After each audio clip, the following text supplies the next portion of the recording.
I think we'll improve a lot. I think we have improved.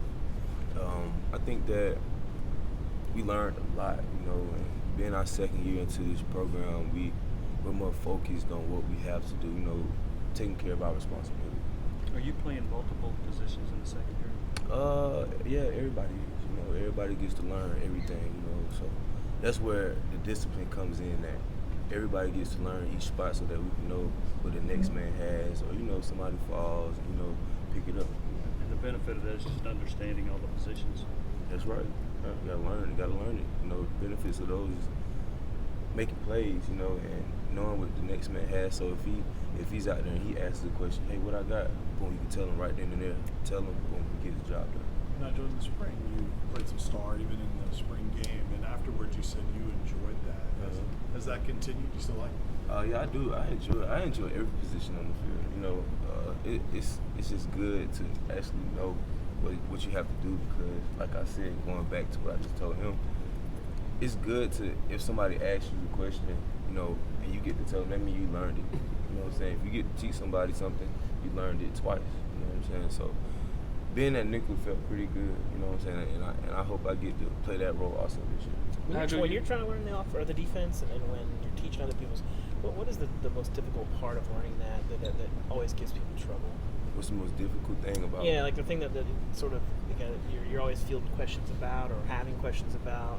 I'll say just different concepts. Like it just gotta be embedded in your head. It's kind of hard to take everything at one time and then think you're gonna go out there and do it. It takes time. So learning those things, it has its complications, but it also has its benefits. Nigel, you talked to campers when they were here this summer. Yesterday, you're coaching up Tyus out there on the field. Do you just kind of feel like you've really kind of grasped this leadership thing more so than in years past? I mean, do you kind of feel like you are the guy on the back end of the defense that everybody looks to? I do. I really do. I feel like I am, and I have some other people that, saying everybody's a leader on the team. But I do try to take the role of being the leader because I've been here, and also it's not easy just to be a leader. It's not easy just to take that role. Everybody don't want to take that role because it comes with a lot. And so teaching others, what's going on and how it's supposed to be done. Sometimes it takes hard, it's hard loving, and sometimes you gotta take it easy. So it's pretty hard to, to do, get between each one. How much of a difference was it going to make? Do you think having Derek Hands who were there having him making defensive calls? Do you think it'll make a difference to the defense at all? Will it make a difference? How much of a difference and what difference? I feel like it will have a difference, but at the end, it all comes down to the players. We get like going back to the second time being in Coach Pruitt's program. This is on us. You know what I'm saying? Like he can call the calls and do all that, but at the end of the day, we the one that make the plays. So it comes down to us. So I'm thankful for Coach. And I'm thankful for Coach Anthony. Don't get me wrong on that, and all our coaches. But at the end of the day, it comes down to the players. Nigel Schenberger was a guy that was kind of in the coaching doghouse a year ago. He's had a big camp, and his group was complimentary from yesterday. What have you seen from a player's perspective that he's done this offseason and this far in preseason to take his game to another level? I think he's learned the concept, but that with the whole D, with the whole back end, everybody's learned the concept. Young guys, older guys, we've learned the concept, and we know what we're supposed to do. Nigel, you mentioned this spring that there were some potential bonding activities for this team, maybe paintball, movie night. Did you all get to any of that stuff? And if paintball was the case, did you really? I ain't even play paintball, but I did sometimes have my guys come through, come kick it with me, and it built a bigger bond. We got to talk about stuff that was between us, and we got to feel each other out, have a better bond. So, like we went to the movies the other day, that helped us out. We watched a good movie. I ain't playing paintball, so but I don't know who won, but I did see Pruitt get shot.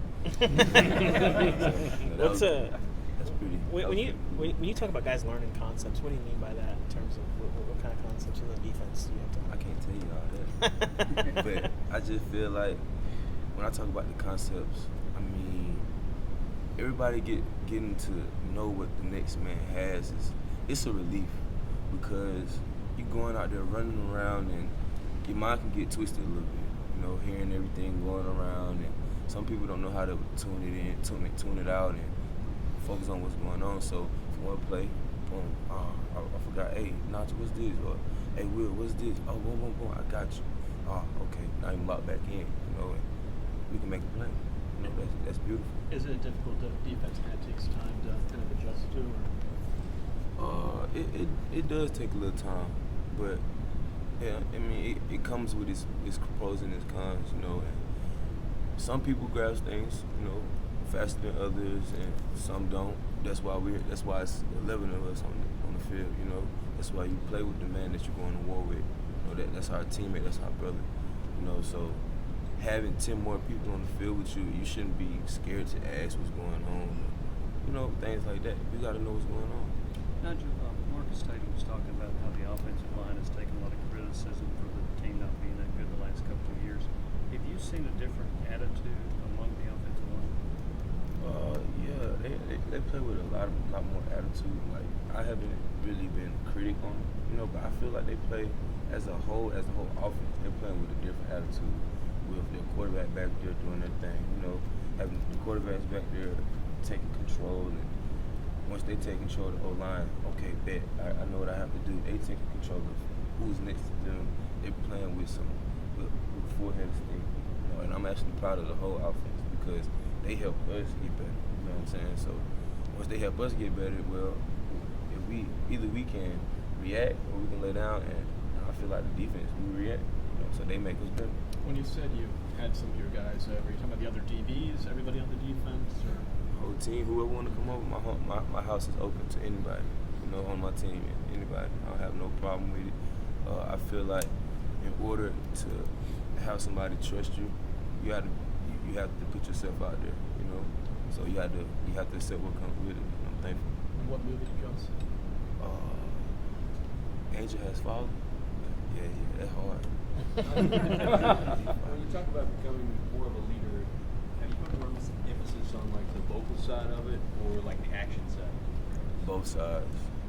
I think action and, you know, talking, because you can go out there and play and they see you, but you have to let them feel you too. You know, I think I'm one of the most harsh leaders, but I'm also a loving leader. You know, like, I say the things that everybody don't want to hear, and I'm cool with that.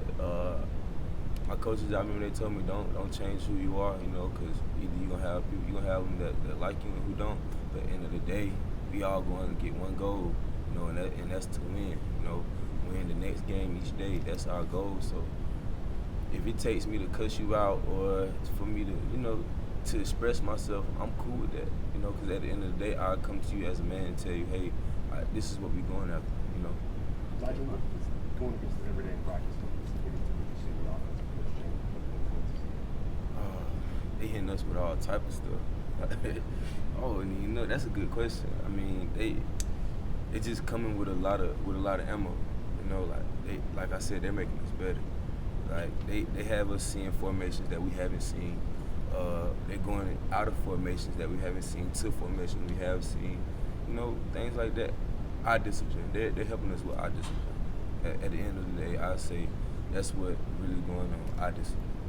Nigel, because of how you lead, how important were the summer months to kind of, you know, develop a bond, a relationship, so those other guys know that it's not personal, it's business. How you know, kind of emotional you are in terms of how you lead and communicate. I feel like it's very important. I mean, it's very important. I mean, like over the summer, you know, we get heated. You know, it's hot outside. We want to fight. You know, all that stuff, but like I said, at the end of the day, it just brings us together, you know. So I feel like myself, I brought some guys with me, you know, but I also feel like it's other players that have did the same thing I've done and brought other players along, you know. So we all together just coming along together, you know, and we trust in each one each day. So take one more question, guys. Nigel, why does Inky's message resonate so much with you guys? Why does Inky's message? Which one? Resonate with you guys? Any of them? Just his story and the times that he's talked to you guys. He just come from the heart. He tells us the truth, I would say, and Inky he just speaks from his heart. You know, like anybody that speaks from their heart, you're gonna listen to it. Like there's so many messages. I mean, I can't even think of them right now, but he just spoke so real to us and made sure everything was clear. You know, nothing was up in the air about anything. You know, he let us know what needed to be going on and how something should be handled. You know, and he brought us together. You know, because his story, you know, no one wants to go out like that. But the fact that he told us that, you know, it happened to him and he gave his all. He wasn't mad at the fact that it happened to him. You know what I'm saying? He can live with it because he gave his brothers his all. You know, so that's one message I would say that really just stuck with me. You think he'd be a good coach? Inky? Yeah, I think he'll be a great coach. You know what I'm saying? Like he played ball here. He played ball, you know, with a passion. Any person that playing football want to hear from somebody that play with passion, that actually care about the game. And I know he's very intellectual. You know what I'm saying? So, yeah. Thanks, Nigel. Thank you, sir. Appreciate it. Y'all had